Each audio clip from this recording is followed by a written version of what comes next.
Nous partons pour la mer Méditerranée, pour Troie. En ce qui me concerne, le second épisode sur le cycle de la mythologie grecque, et normalement en ce qui vous concerne, le troisième épisode, puisque Mélanie vous a parlé des métamorphoses d'Ovide. Tout est lié. Quand on avance pas après pas, vous voyez que les choses s'imbriquent les unes dans les autres. Pour moi, ce second épisode, le premier épisode, je vous avais présenté les dieux de l'Olympe. Et donc, second épisode, je vais m'intéresser à un des poèmes d'Homère qui concerne la guerre de Troie. Alors, avant d'entrer directement dans le sujet, je vais faire une petite digression, ça commence, en vous parlant de mon fond d'écran que j'ai choisi, qui concerne aussi la guerre de Troie. J'ai pris un détail d'un plafond qui se trouve au musée du Louvre, que je vous montre ici, qui est un plafond qui a été commandé à un artiste américain, Cy Twombly, en 2007. Et entre 2007 et 2009, moment où Cy Twombly meurt, il réalise ce grand plafond ici que nous avons dans la salle des bronzes, qui fait partie donc, du département des antiquités grecques au musée du Louvre. Cette salle des bronzes où l'on a à la fois des éléments, des pièces d'orfèvrerie, des petites statuettes de bronze, mais aussi de nombreuses vitrines qui présentent, vous voyez, je vous en ai apporté deux ici, des armures ou des casques d'hoplites, c'est le terme des guerriers donc, de l'Antiquité, de la Grèce ancienne, qui ont réellement servi lors de guerres de l'Antiquité, enfin de l'histoire antique, l'histoire grecque. Alors, Cy Twombly, c'est un artiste extrêmement contemporain, au vocabulaire difficile, à la lecture difficile, mais c'est un artiste qui a été, dès sa plus tendre enfance, baigné dans la culture classique, dans les écrits, ses parents lui ont enseigné le grec et le latin, dans les écrits, dans toute la tragédie grecque, il a lu Homère, Euripide, et il s'est inspiré dans toute son œuvre, même si c'est une œuvre graphique et une œuvre dont à la lecture assez difficile, je ne vous montrerai pas. Il a traité la guerre de Troie dans ses œuvres, il y en a certaines qui sont au musée Pompidou. J'ai décidé de ne pas les montrer ici. Ça pourra être d'ailleurs l'objet d'une présentation en elle-même, la façon dont Cy Twombly interprète la guerre de Troie. Mais ici, pour moi, quand aujourd'hui, alors qu'il traverse, moi je traverse au Louvre, vraiment dans le chemin des grands chefs-d'œuvre, je traverse cette pièce presque, je ne vais pas dire tous les jours, mais presque en saison. Eh bien pour moi, aujourd'hui, dès qu'il a été question de faire quelque chose sur la guerre de Troie, c'est ce plafond qui m'est venu automatiquement à l'esprit, puisqu'Cy Twombly a expliqué ce qu'il avait peint dans cet objet donc, qui se trouve au Louvre, avec pour lui ici la mer Méditerranée. Ces cercles ici ne représentent pas les îles grecques, mais ce sont les boucliers des hoplites, de ces combattants, de ces guerriers grecs. Et ces noms en grec ancien qui sont écrits au plafond sont les plus grands sculpteurs. En grec, le nom des plus grands sculpteurs grecs anciens, on a Phidias, Méron, Lysippe, Praxitèle, Polyclète, Scopas, qui sont écrits à ce plafond. Donc, j'ai choisi de prendre cette œuvre qui traite de la mythologie grecque, puisqu'elle traite directement de la guerre de Troie, de cette guerre légendaire, alors qui passionne à la fois sur l'aspect de la mythologie, mais aussi le monde de l'archéologie, puisqu'on fouille encore pour chercher à retrouver cette ville mythique, légendaire, la ville de Troie. Plusieurs sites ont été fouillés et on a plusieurs restes de villes brutalement détruites qui ont été localisées, notamment une, et qui placerait cette guerre légendaire 1200 ans avant notre ère, sachant que le texte, le poème homérique, donc l'Iliade, qui nous intéresse aujourd'hui, lui date du 8e siècle avant notre ère. Donc, ce qui veut dire qu'on a tout un lot de textes légendaires qui ont été véhiculés par voie orale et des textes aussi annexes qui vont venir enrichir le texte homérique, qui sont postérieurs à Homère. Alors, j'aurais fait référence, par exemple, à la tragédie, au théâtre tragique grec, à Euripide, et d'autres auteurs qui viennent enrichir ce texte d'Homère. Donc, le parti pris, là, parce qu'on a 45 minutes à peu près, est de reprendre pour moi, de poser les choses pour reprendre les épisodes les plus connus qui vont marquer donc, les jalons de cette guerre de Troie, pour ensuite, plus tard, je reviendrai en développant par exemple ce qui se passe au niveau du théâtre avec les Atrides ou différentes versions d'un même épisode de cette guerre. Alors le poème d'Homère commence à la fin de la guerre de Troie, c'est-à-dire que l'Iliade représente un laps de temps de 10 ans, donc concerne la guerre de Troie. Ensuite, le deuxième poème d'Homère, qui est l'Odyssée, est aussi sur un laps de temps de 10 ans à peu près, qui correspond à l'errance d'Ulysse pour rentrer chez lui. Et on a un troisième poème d'Homère qui n'a pas été conservé, qui n'est pas venu jusqu'à nous, donc on ne sait pas de quoi il traite. Mais voilà, donc aujourd'hui, nous nous concentrons sur ces 24 chants, à peu près 15 000 vers, qui vont parler du siège de la ville de Troie par les Achéens, les Grecs. Quand on parle des Grecs dans la Grèce ancienne, on dit les Achéens, et qui vont donc tenir ce siège de la ville de Troie et mener, donc aller jusqu'à la destruction et à l'incendie de Troie. Mais pour introduire cette guerre, il faut expliquer ce qui précède et se placer avant le texte d'Homère, dans la chronologie des faits. L'épisode qui inaugure la guerre de Troie, il s'agit des noces de Thétis et Pelée, d'un mariage, que l'on voit ici donc, sur une peinture qui date du XVIe siècle. Vous avez donc ici une narration qui se déploie en plusieurs plans, c'est-à-dire qu'ici, avec un effet de repoussoir, Cornelis van Haarlem va nous présenter, vous avez ici une scène, vous voyez, de satire et de bacchante, une scène de libation qui est vraiment au tout premier plan, et qui repousse ici une deuxième scène qui nous montre ici, alors Thétis et Pelée. Alors Thétis, ici, c'est une Néréide. Elle est une nymphe marine, très très belle, dont un certain nombre de dieux tombaient régulièrement amoureux. Le problème, c'est qu'il y a une prophétie attachée à Thétis qui disait qu'elle mettrait au monde, devinez quoi, un fils qui deviendrait plus fort que son père et qui le renverserait. Cette prophétie qu'on a déjà rencontrée plusieurs fois. Donc, afin d'éviter le moindre risque, les dieux vont décider de la donner en mariage à un mortel. Ici, Pelée, qui est tout à fait content de son sort. Et on assiste ici au mariage de ce couple, donc fait d'une déesse, une Néréide, et d'un mortel.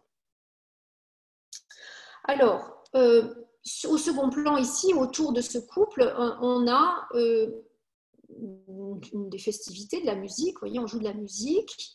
On sert à boire, on a ici la représentation, donc on est déjà ici, vous voyez, d'un esclave, représentation par une personne noire, et puis on reconnaît ici Hermès, qui a son pétase et son caducée, et on voit qu'il y a quelque chose ici qui intrigue, qui se passe, qui en fait provoque un peu de soucis, on voit sur les traits de cette nymphette, qu'il y a quelque chose en fait qui ne va pas dans ce mariage. Et c'est en arrière-plan que le peintre nous raconte en effet ce qu'il se passe. Alors, je vous donne une vue un petit peu plus agrandie de ce qui se passe en arrière-plan. On a en effet ici le banquet de ce mariage qui se déroule et on voit ici cette cette femme, cette déesse, vous voyez qu'elle porte ici sur son front un casque, donc elle est masquée, elle intrigue.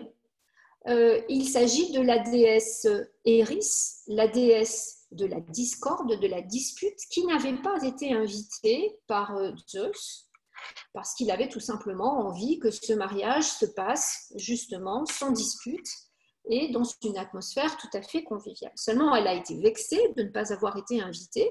Et vous voyez qu'ici, on a le vent, vous voyez, de la dispute, de la discorde qui souffle sur le banquet. Elle vient de jeter sur la table une pomme que tient ici Zeus dans sa main, une pomme d'or sur laquelle elle avait écrit « à la plus belle » et qui va faire que 3 déesses vont se disputer pour recevoir cette pomme. On en voit ici une première qui est ici, qui est Aphrodite, qui quitte le banquet. Aphrodite, Héra, la femme de Zeus, et Athéna, la fille de Zeus, se disputent cette pomme d'or. Alors Zeus, là, est bien embêté. Il ne va certainement pas chercher à trancher la chose. Il ne va pas choisir entre sa femme et sa fille, à la plus belle. On va décider d'envoyer, et c'est ce qui se déploie encore ici en arrière-plan. Je vous le montre ici de façon plus rapprochée. On va décider d'envoyer les 3 déesses que l'on reconnaît ici, avec Hermès, que l'on reconnaît ici avec son pétase au loin. On va les envoyer devant un jeune berger qui s'appelle Paris et qui est un jeune berger qui vit sur le mont Ida, un jeune assez neutre, un peu naïf, et on va lui demander de trancher. Alors cette scène, on voit bien, on est sur une montagne, le mont Ida, il s'agit d'un berger, il est entouré de ses moutons. Cette scène qui est ici représentée au loin et en grisaille, qui est juste évoquée, est une des scènes de la mythologie de cette guerre de Troie qui est la plus représentée, qu'on appelle le jugement de Paris, et qui va être l'élément déclencheur de cette guerre de Troie. Alors, je vous en montre quelques autres. Ici, Girolamo di Benvenuto nous présente le jugement de Paris qui est au Louvre, sur un plateau d'accoucher, qui est peint vers 1500. Où on a, donc vous voyez ici les codes, très bien, on peut très bien maintenant interpréter la scène. Vous voyez le jeune berger ici qui tient la pomme et qui a l'air un peu bêta, il ne sait pas trop quoi en faire de cette pomme. Et il a face à lui les 3 déesses.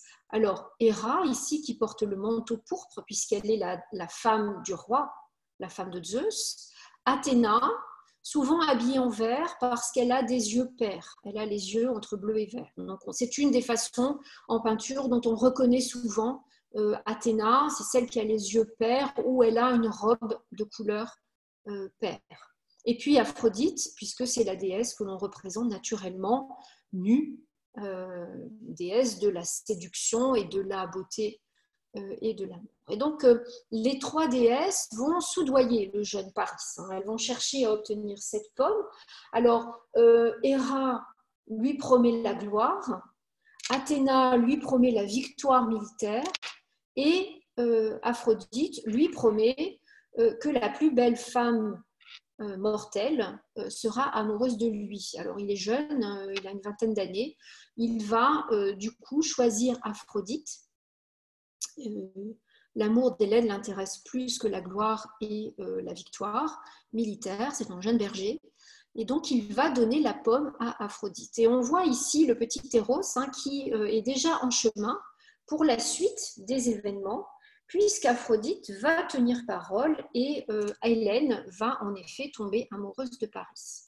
Je vous montre une autre représentation contemporaine, qui nous est contemporaine, de ce jugement de Paris par une artiste américaine, Eleanor Hunting, qui fait ici un photomontage et qui s'inspire en fait d'une toile de Rubens qui nous présente aussi le jugement de Paris. On reconnaît ici très bien le jeune berger, ici, Paris, Hermès, qui ici tient la pomme d'or, et on le reconnaît très bien à ses attributs, et les 3 déesses. Alors Rubens, lui, il a déshabillé les 3 déesses. Naturellement, donc ici, Aphrodite, que l'on voit avec le jeune Eros est représenté ici, mais il a déshabillé, vous voyez, Athéna a laissé ici son armure, donc il a également déshabillé Héra. Alors moi je trouve très drôle ici l'évocation, l'iconographie contemporaine pour représenter Héra, tout à fait dans ce qui est de caractère très désagréable et très bien représenté d'Héra en tant que femme au foyer, femme de Zeus.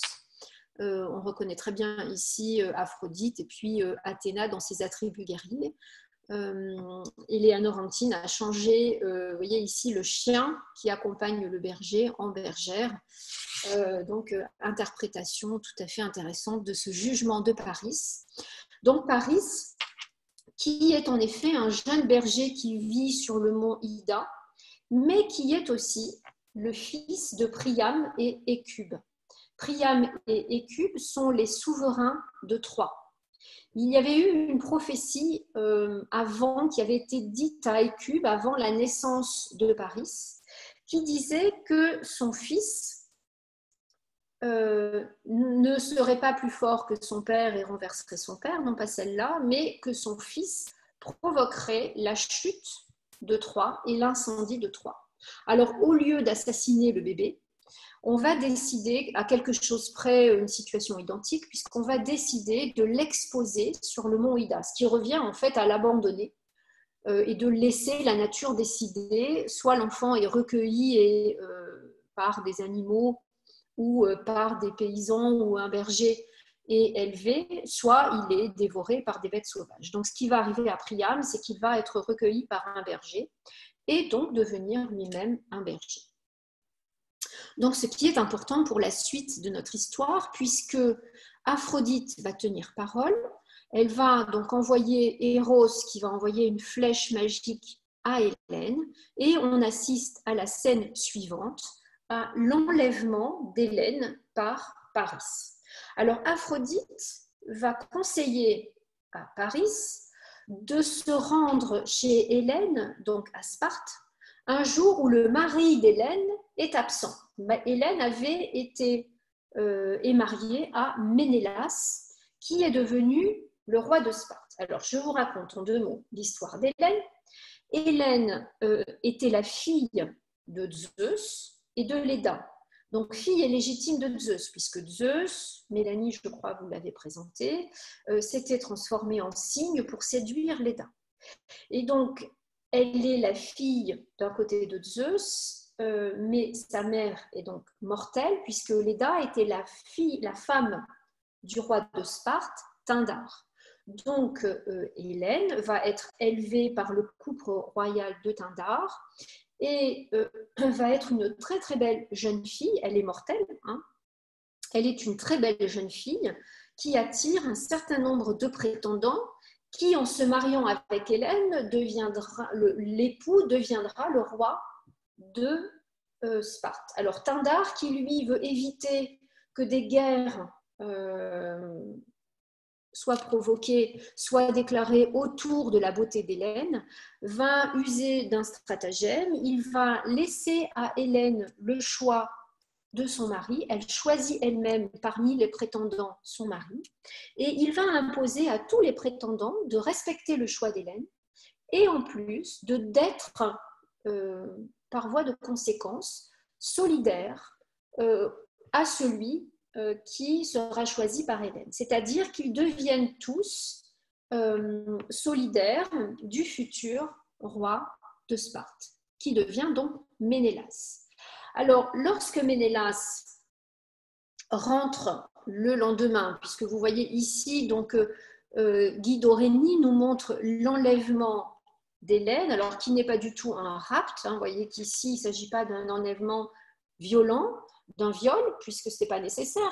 Vous avez ici Eros hein, qui nous dit, ça y est, moi j'ai fait mon travail, Hélène est séduite, elle est amoureuse et elle quitte Sparte avec, vous voyez, en emmenant quelques effets précieux, hein, ils vont quand même emmener quelques trésors avec eux. Elle emmène sa suite, hein, ses dames de compagnie, et ils vont prendre le bateau pour ensuite rejoindre, alors non pas le mont Ida, le jeune berger va plutôt emmener Hélène à Troie, dans la ville donc, de ses parents. Donc Ménélas, le lendemain, quand il revient, il apprend donc le départ d'Hélène et il est vert de rage et bien sûr, il entend aller récupérer Hélène et aussi laver l'affront qui lui a été fait. Et donc, il n'a aucun mal à solliciter tous les anciens prétendants qui lui sont solidaires pour réunir une armée et aller tenir le siège de Troie et récupérer Hélène. Donc voilà l'objet de la guerre de Troie, aller récupérer Hélène qui est partie avec Paris. Alors, les protagonistes donc de cette guerre entre les Achéens d'un côté, donc les Grecs, et les Troyens de l'autre, sont donc tous ces prétendants. Alors parmi les anciens prétendants d'Hélène, il y avait donc Ulysse, le roi d'Ithaque, Agamemnon, le roi de Mycène, Nestor, le roi de Pylos, mais aussi des générations plus jeunes, Patrocle par exemple, et Achille. Alors Achille est le fils de Thétis et Pelée, donc ce couple dont on a célébré le mariage tout à l'heure. Le devin Calchas est aussi un protagoniste de cette guerre de Troie. Donc c'est un devin qui fait partie du camp achéen et que l'on va solliciter à chaque fois qu'on a un blocage, qu'il y a quelque chose qui ne va pas. Alors ce devin Calchas, il avait prédit que la guerre ne serait gagnée que si Achille, le fils de Thétis et Pelée, participe à la guerre. Alors Thétis, la mère d'Achille, savait que son fils serait tué lors de cette guerre. Donc elle avait précédemment forcé Achille à se cacher. Elle l'avait envoyé à la cour d'un roi, le roi Lycomède, à Syros.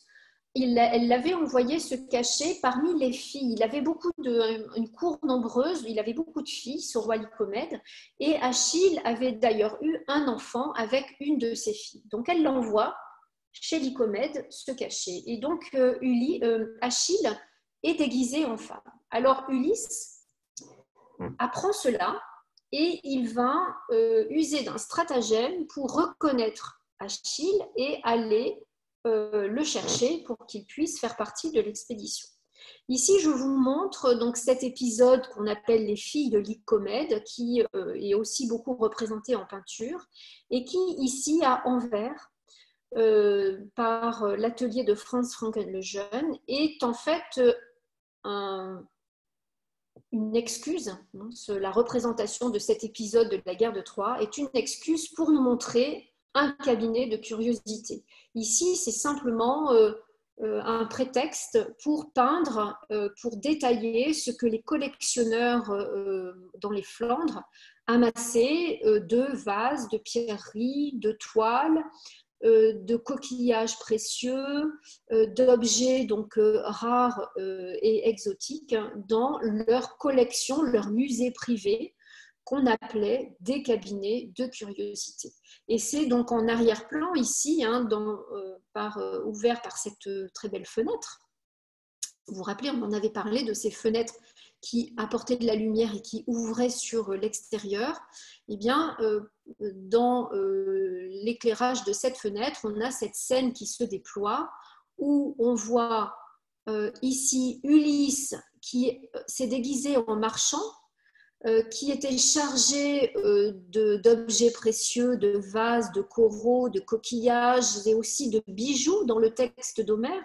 C'était surtout des bijoux, évidemment, qui provoquaient l'appétit de toutes les filles de Lycomède. Et parmi ces présents, ces objets, il avait dissimulé des armes. Et on voit bien ici cette femme qui en fait est un déguisement, il s'agit d'Achille, qui va retrouver spontanément, c'est un jeune homme, c'est un jeune adulte qui a été donc élevé par Chiron comme il a eu un enseignement guerrier, il a été éduqué au maniement des armes et donc spontanément il va s'emparer, être intéressé par les armes et c'est ainsi qu'Ulysse va pouvoir reconnaître Achille et donc demander à Achille de rejoindre l'expédition qui avait été donc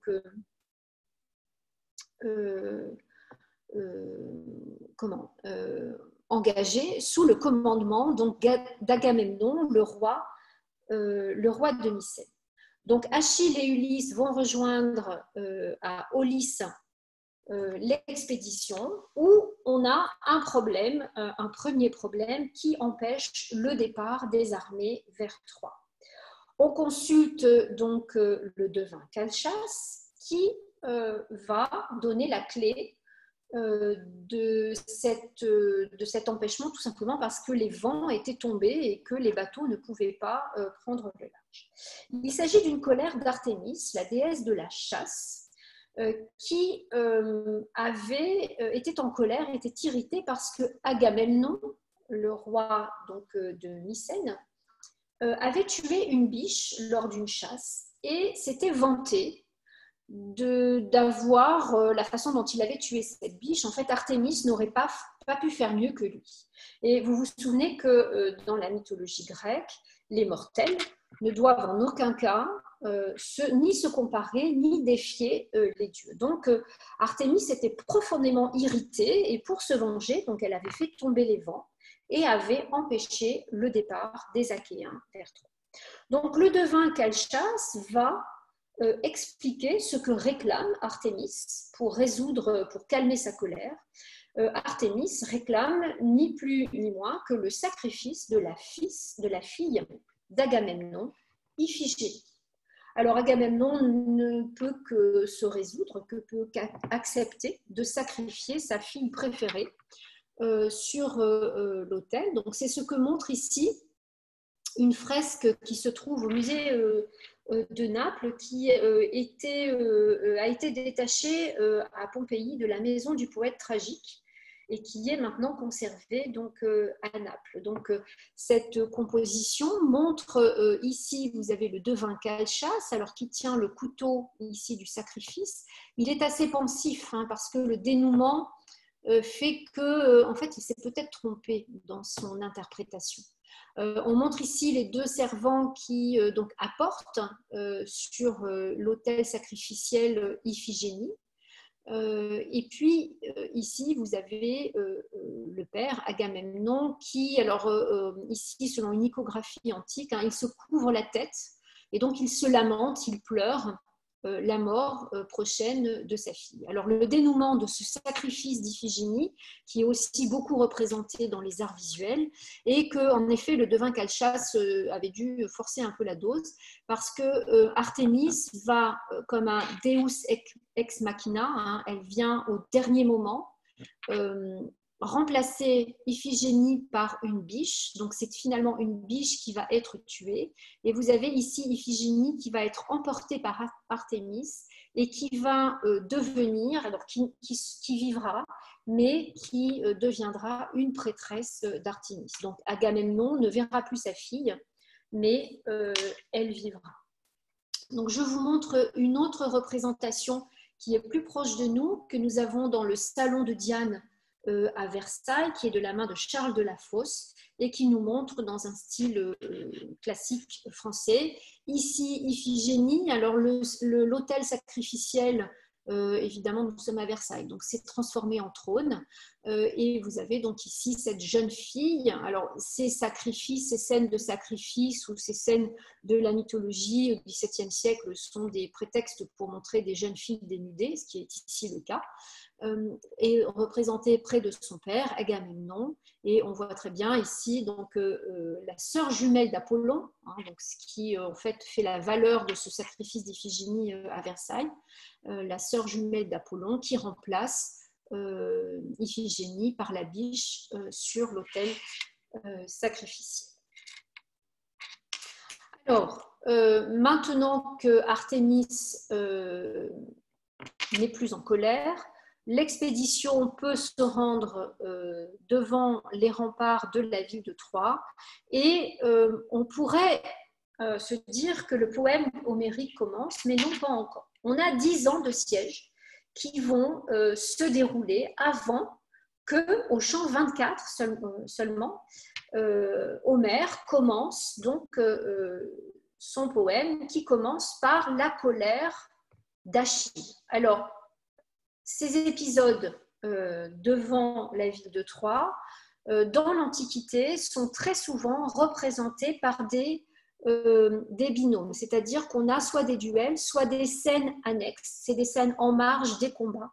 On a très peu de scènes qui décrivent les combats en eux-mêmes, parce qu'une armée au combat est très difficile en fait à représenter sur ces petits encarts dans les vases grecs. Donc on a dans l'Antiquité grecque très souvent soit des duels, soit des scènes comme celle-ci, hein, représentant Achille et Ajax jouant au dé, donc des scènes de repos, des scènes en marge des combats homériques.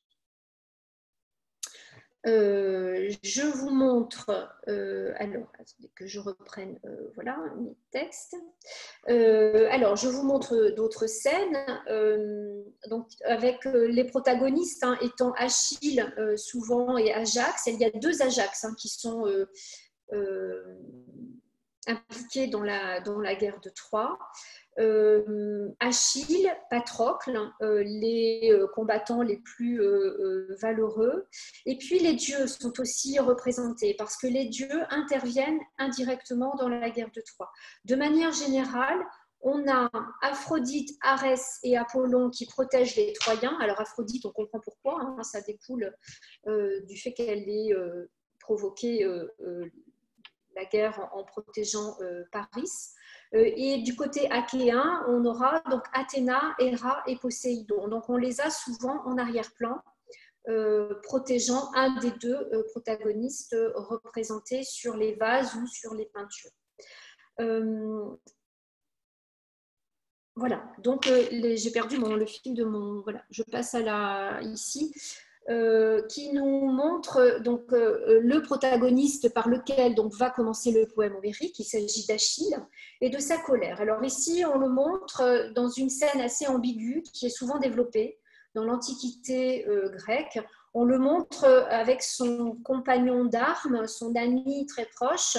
À quel point il est proche, je ne rentrerai pas dans le débat, qui est Patrocle. Donc on le montre ici dans une scène qui précède le texte homérique, où Patrocle a été blessé au combat et on a Achille qui pense, Patrocle qui, vous voyez ici, est dans une position tout à fait détendue en présence de son compagnon. Alors, la scène, le texte homérique commence par la colère d'Achille qui reste, comme il est ici, représenté sous sa tente.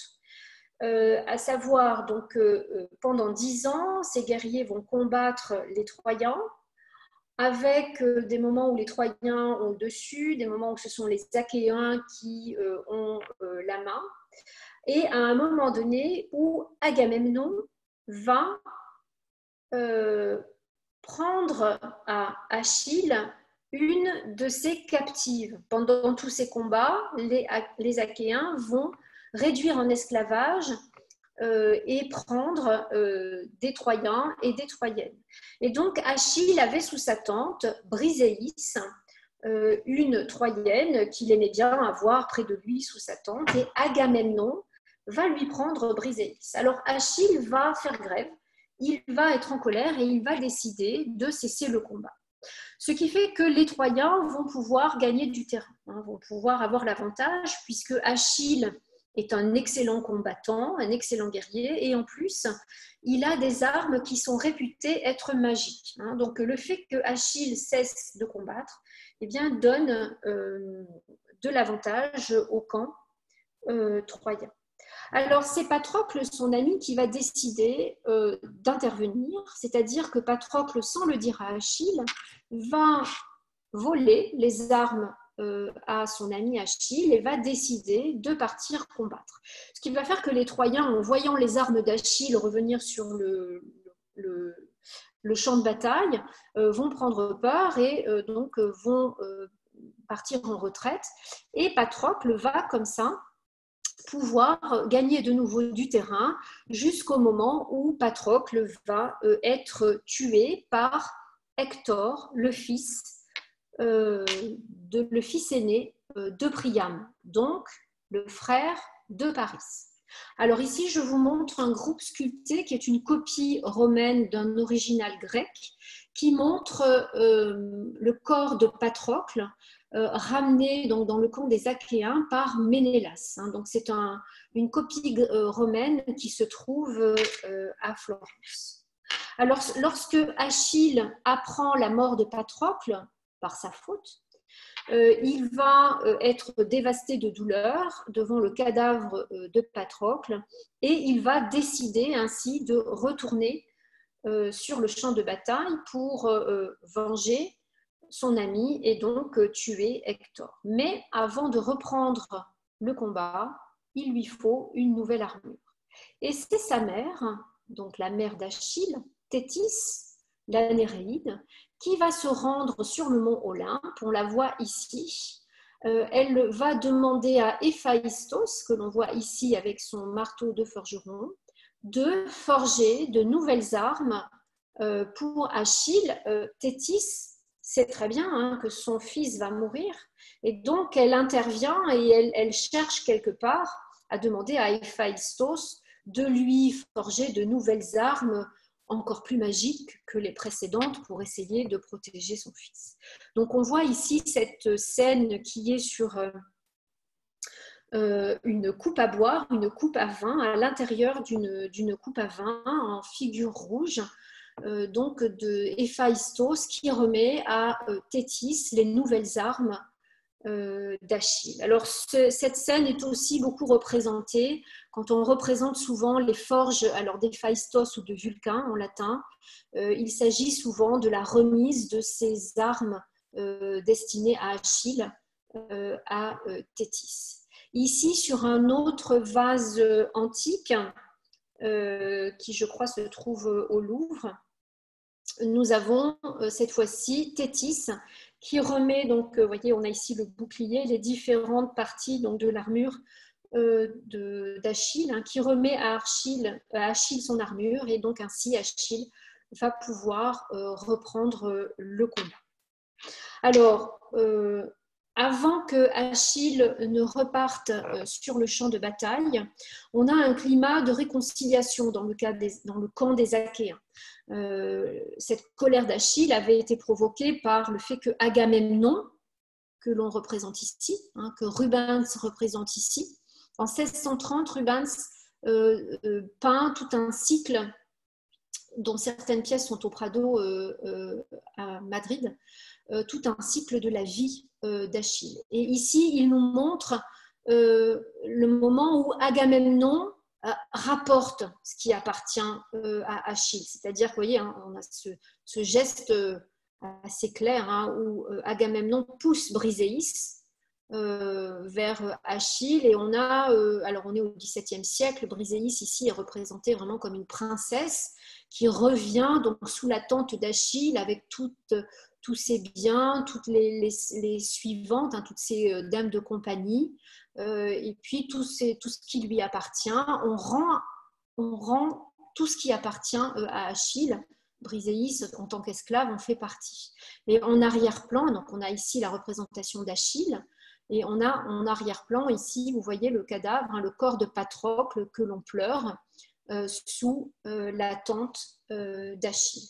Alors on a ici une ambiance de réconciliation qui nous est donnée dans le camp des Achéens, qui nous est donnée ici par Rubens, par en fait ici dans cette statue colonne. On ne peut pas parler de cariatide parce qu'il ne s'agit pas d'une carie, il s'agit d'Hermès qui est représenté ici.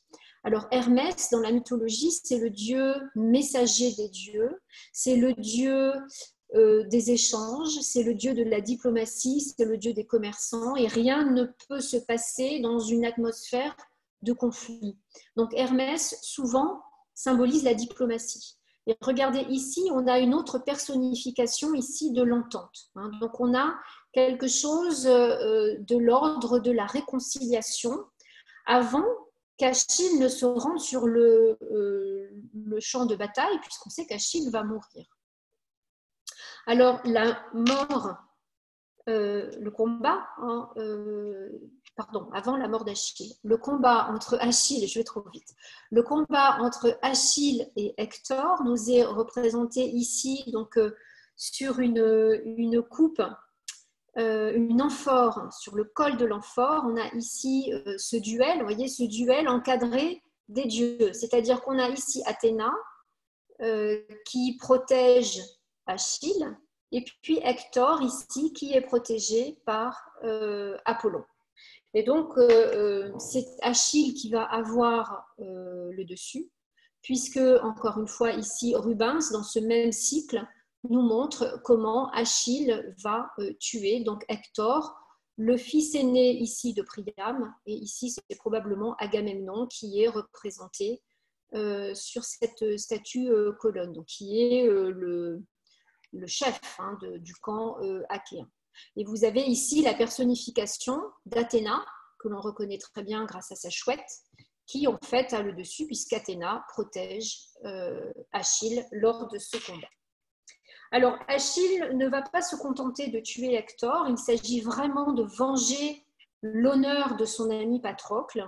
Il va s'emparer du cadavre d'Hector, l'attacher à son char, et pour vraiment humilier à la fois Hector, le fils du roi de Troie, et la ville de Troie, il va faire 3 tours de la ville fortifiée de Troie, comme ça, traînant le cadavre d'Hector dans la poussière. Et il va ensuite accepter de remettre le corps d'Hector à son père, mais contre une rançon.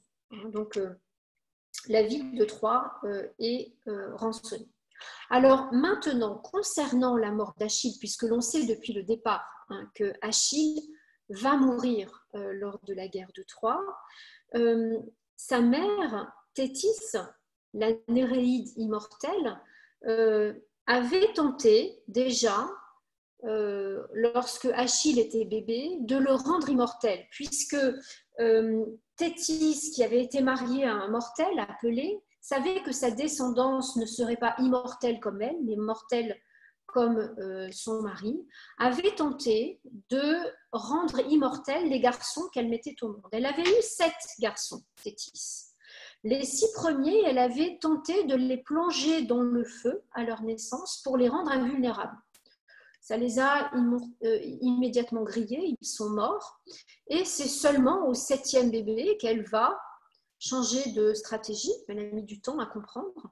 Et pour Achille, elle va le plonger. Ça aussi, c'est une scène annexe qui est énormément représentée dans les arts visuels. Elle le plonge dans le Styx. Le Styx, c'est le fleuve des enfers. Et on a donc ces représentations. Alors, je vous ai montré, je vous ai apporté ici une toile d'Antoine Borel du XVIIIe siècle, qui est vraiment une peinture, un paysage classique dans sa plus grande rigueur. Vous avez à la fois la montagne, l'architecture antique, l'arbre ici repoussoir, qui en fait montre ici au premier plan la scène principale, la scène mythologique, et le paysage qui se déploie en arrière-plan. Et vous voyez donc ici Thétis, aidée de ses servantes, qui va plonger donc le bébé. Elle le tient par le talon et elle le plonge dans le Styx. Donc, ce qui a pour conséquence, en effet, de protéger Achille, de le rendre immortel, sauf la partie qui n'a pas été plongée dans le Styx, le talon. Alors, je vous apporte ici aussi une médaille qui a été réalisée en 1601 sous Henri IV, lors de la naissance du dauphin, pour fêter la naissance du dauphin, Louis XIII. Vous voyez cet enfant, ce dauphin si longtemps attendu par Henri IV, qui, pour fêter sa naissance en 1601, fait éditer à Fontainebleau une série de médailles. La métaphore est tout à fait très explicite pour fêter la naissance donc, du futur roi, du futur Louis XIII. Donc, Thétis avait tenté de protéger Achille, et on sait donc que c'est au talon que Achille va être touché et va donc être tué. Par contre, il y a plusieurs versions de la mort d'Achille, et dont une qui ne fait pas la gloire d'Achille, hein, et c'est celle que choisit Rubens d'ailleurs dans son cycle de la vie d'Achille, c'est-à-dire qu'une des versions dit que Achille va épouser une Troyenne, il va épouser une des filles de Priam, Polyxène, et c'est le jour de son mariage à Troie que Priam, donc le frère de Polyxène, qui est guidé par, ici vous avez Apollon, qui va envoyer une flèche que vous voyez ici dans le talon d'Achille et qui va donc provoquer la mort d'Achille. Alors, c'est une version en effet qui n'est pas à la gloire d'Achille, puisque le fait que Achille, un Achéen, se marie avec une Troyenne fait d'Achille finalement quelque part un traître. Donc, d'autres versions donnent plutôt la mort d'Achille sur le champ de bataille. Alors, il s'agit ensuite de récupérer le corps, la dépouille d'Achille et les armes d'Achille, ce que Ulysse et Ajax, que je vous montre ici. Alors, Ajax, le fils de Télamon, il y a deux Ajax qui sont impliqués dans la guerre de Troie. Ici, il s'agit du fils du roi Télamon. Qui va donc avec Ulysse lors d'un combat parvenir à récupérer le corps d'Achille et ses armes. Seulement ensuite, Ulysse et Ajax vont se disputer les armes d'Achille. Et c'est finalement Ulysse qui va obtenir de conserver les armes d'Achille, ce qui va plonger Ajax dans une rage folle. Il devient fou et pendant la nuit, il est dominé par cette folie haineuse et il va massacrer tous les troupeaux des Achéens. Alors, il y avait un certain nombre de troupeaux et de cultures mis en place par les Grecs. Vous imaginez 10 ans de siège, il faut une logistique derrière.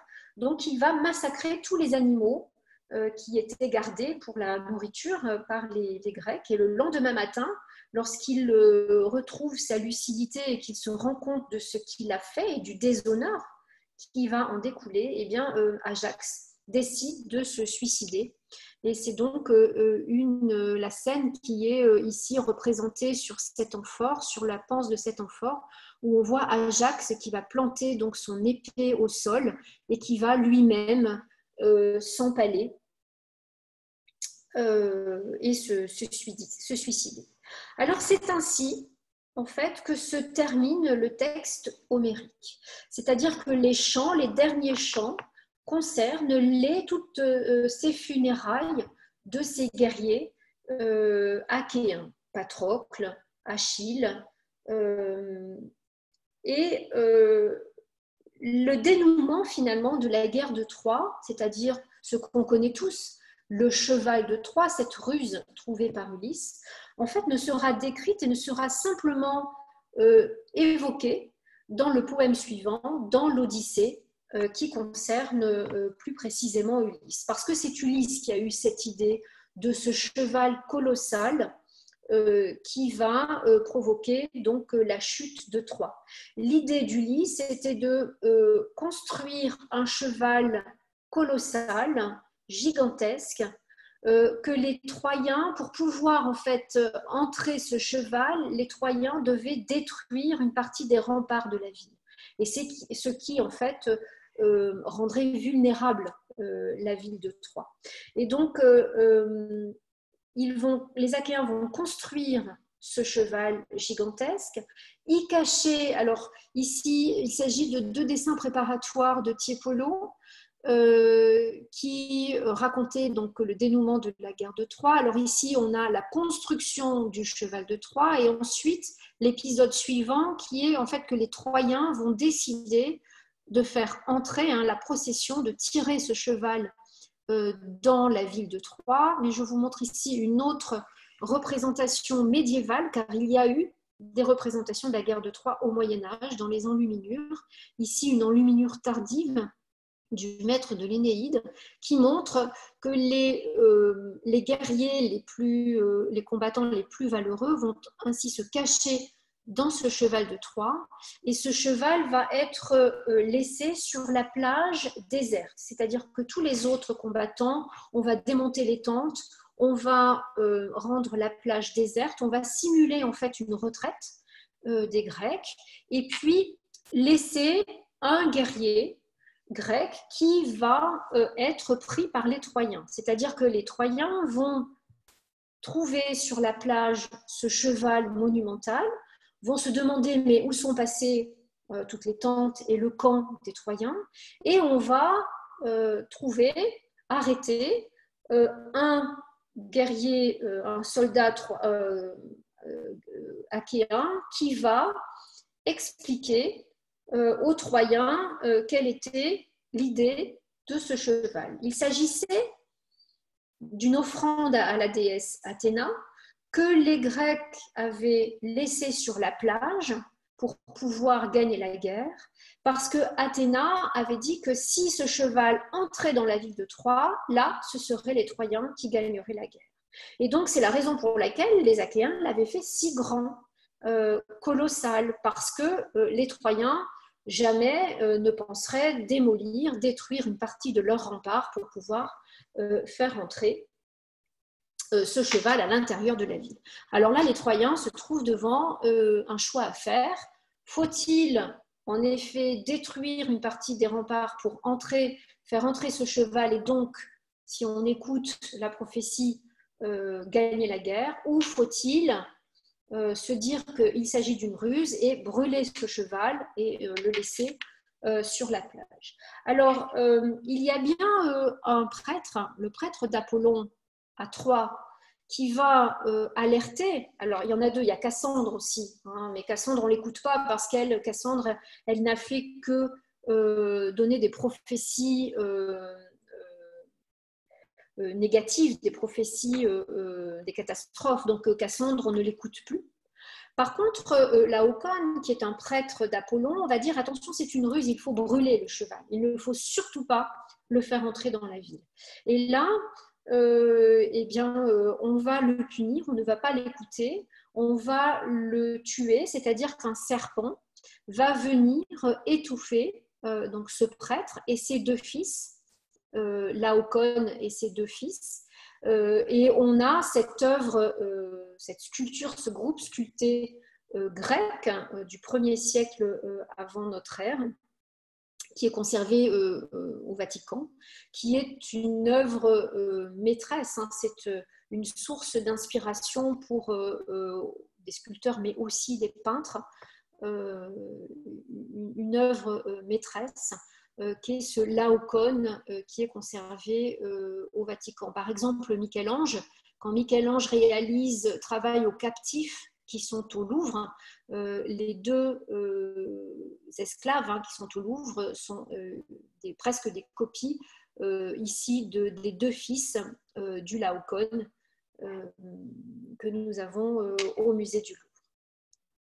Alors, donc, ce prêtre est tué, il n'est pas écouté et on va donc en effet décider d'abattre les remparts de Troie et de faire entrer ce cheval. Et dans la nuit, les soldats achéens vont pouvoir sortir du cheval, ils sont entrés dans la ville est ouverte, donc les autres soldats grecs vont pouvoir entrer dans la ville et dans cette nuit qui suit donc l'entrée du cheval de Troie dans la ville de Troie, eh bien, nous avons ici dans une enluminure médiévale la prise de Troie qui montre la destruction, l'incendie et le massacre de la famille royale. Alors là, le texte décrit vraiment une famille qui est coupée en pièces, Cassandre est violée, en fait, on a tout le déchaînement guerrier de cette prise de Troie. Donc, mais ça, c'est en fait cet épisode-là est attaché à la vie d'Ulysse et est décrit, est évoqué dans l'Odyssée. Donc, vous voyez, nous sommes déjà sortis de l'Iliade quand nous parlons de la fin de la ville de Troie. Donc, la prophétie qui avait dit à Priam et Cube que leur fils, Paris, ce jeune garçon, provoquerait donc l'incendie et la chute de Troie, c'est finalement réalisé. Quoi que l'on fasse dans la mythologie, quand une prophétie est annoncée, il est inutile d'essayer de ruser et d'intervenir. Les prophéties se réalisent, on n'échappe pas à son destin. Voilà.